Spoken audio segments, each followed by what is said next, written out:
ಸ್ನೇಹಿತರೆ, ಎಲ್ಲರಿಗೂ ಶ್ರೀ ಸಾಯಿ ಚಾನಲ್ಗೆ ಸ್ವಾಗತ. ನಾನು ನನ್ನ ಹಿಂದಿನ ವಿಡಿಯೋದಲ್ಲಿ ಶ್ರೀ ಸಾಯಿ ಸಚ್ಚರಿತ್ರೆಯ 46ನೇ ಅಧ್ಯಾಯವನ್ನು ತಿಳಿಸಿದ್ದೇನೆ. ಈಗಿನ ವಿಡಿಯೋದಲ್ಲಿ ಶ್ರೀ ಸಾಯಿ ಸಚ್ಚರಿತ್ರೆಯ 47ನೇ ಅಧ್ಯಾಯವನ್ನು ತಿಳಿಸಿಕೊಡುತ್ತೇನೆ. ಶ್ರೀ ಗುರುಭ್ಯೋ ನಮಃ. ಕರ್ಮಫಲ. ಶ್ರೀ ಸಾಯಿನಾಥರ ಮಹಿಮೆ ಅನಂತ ಹಾಗೂ ಅಪಾರವಾದದ್ದು. ಅವರನ್ನು ನಾವು ದೃಷ್ಟಿಸಿ ಒಮ್ಮೆ ನೋಡಿದರೆ ಸಾಕು, ನಮ್ಮ ಜನ್ಮ ಜನ್ಮಾಂತರ ಪಾಪಗಳು ಕರಗಿ ನಿರ್ಮೂಲವಾಗುತ್ತವೆ. ನಮ್ಮ ಮೇಲೆ ಅವರ ಕೃಪಾದೃಷ್ಟಿಯು ಬಿದ್ದರೆ ನಮ್ಮ ಕರ್ಮ ಬಂಧನವು ಬಿಡುಗಡೆಯಾಗುತ್ತದೆ. ಸಂತರು ಗಂಗೆಯಂತೆ ತಮ್ಮ ಬಳಿ ಬಂದವರ ಪಾಪಗಳನ್ನೆಲ್ಲ ತೊಳೆಯಬಲ್ಲ ಮಹಾತ್ಮರು. ಶ್ರೀ ಬಾಬಾ ಅವರು ಒಮ್ಮೆ ಒಂದು ಪ್ರಸಂಗವನ್ನು ಹೀಗೆ ಹೇಳಿದರು. ಒಂದು ಬೆಳಗ್ಗೆ ನದಿ ದಂಡೆಯ ಬಳಿ ಬಾಬಾ ಬಂದರು. ಅವರಿಗೆ ಆಯಾಸವಾಗಿತ್ತು. ಕೈ ಕಾಲು ಮುಖ ತೊಳೆದು ಸ್ನಾನ ಮಾಡಿ ಅಲ್ಲಿ ಕುಳಿತು ಚಿಲುಮೆ ಸೇದುತ್ತಿದ್ದರು.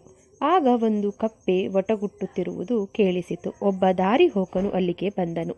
ತನ್ನ ಮನೆಗೆ ಭೋಜನಕ್ಕೆ ಬಾಬಾ ಅವರನ್ನು ಆಮಂತ್ರಿಸಿದನು. ಪುನಃ ಕಪ್ಪೆಯು ಒಟಗುಟ್ಟುವ ಶಬ್ದ ಅವರಿಗೆ ಕೇಳಿಸಿತು. ದಾರಿ ಹೋಕನು ಇದೇನೆಂದು ಕೇಳಿದಾಗ ಬಾಬಾ ಹೇಳಿದರು, ಈ ಕಪ್ಪೆ ತನ್ನ ಪೂರ್ವಜನ್ಮದ ಕರ್ಮಫಲವನ್ನು ಅನುಭವಿಸುತ್ತಿದೆ.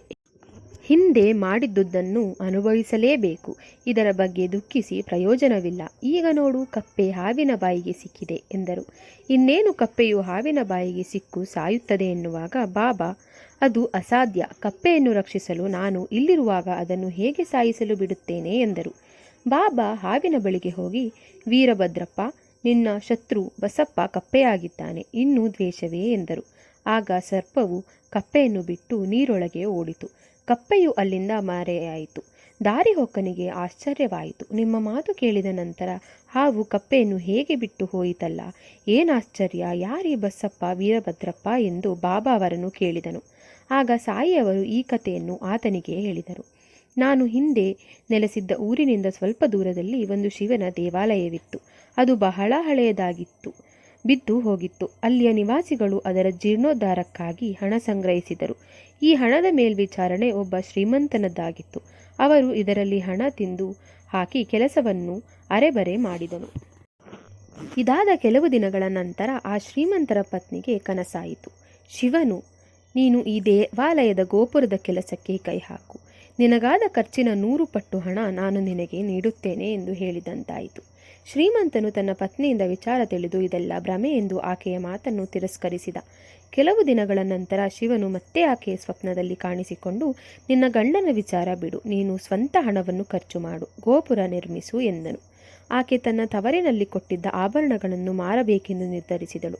ಆಗ ಆಕೆ ಜಿಪುಣನಾದ ಗಂಡನು ಆ ಒಡವೆಗಳಿಗೆ ಕೇವಲ 1000 ರು ಬೆಲೆ ಕಟ್ಟಿ ಹಣದ ಬದಲಿಗೆ ಒಂದು ಜಮೀನನ್ನು ನೀಡುವುದಾಗಿ ಹೇಳಿದ. ಆ ಜಮೀನನ್ನು ಯಾರೋ ಮುದುಕಿ ಆತನ ಬಳಿ ಒತ್ತೆ ಇಟ್ಟದ್ದು ಹಾಗೂ ಬಂಜರು ಭೂಮಿಯಾಗಿತ್ತು. ಇದು ಆಭರಣಗಳ ಬದಲಿಗೆ ದೇವಾಲಯದ ವಶಕ್ಕೆ ಬಂದಿತು.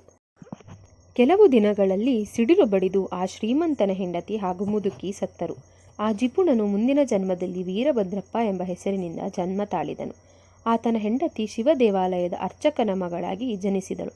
ಮುದುಕಿ ಚೆನ್ನಬಸಪ್ಪನೆಂಬ ಹೆಸರಿನಿಂದ ಹುಟ್ಟಿದಳು. ಅರ್ಚಕನ ಮಗಳಾದ ಗೌರಿಯನ್ನು ವೀರಭದ್ರಪ್ಪನಿಗೆ ಮದುವೆ ಮಾಡಿಕೊಡಲಾಯಿತು. ಆದರೆ ಅವನಿಗೆ ಈ ಜನ್ಮದಲ್ಲೂ ಲೋಭ ಕಡಿಮೆಯಾಗಲಿಲ್ಲ.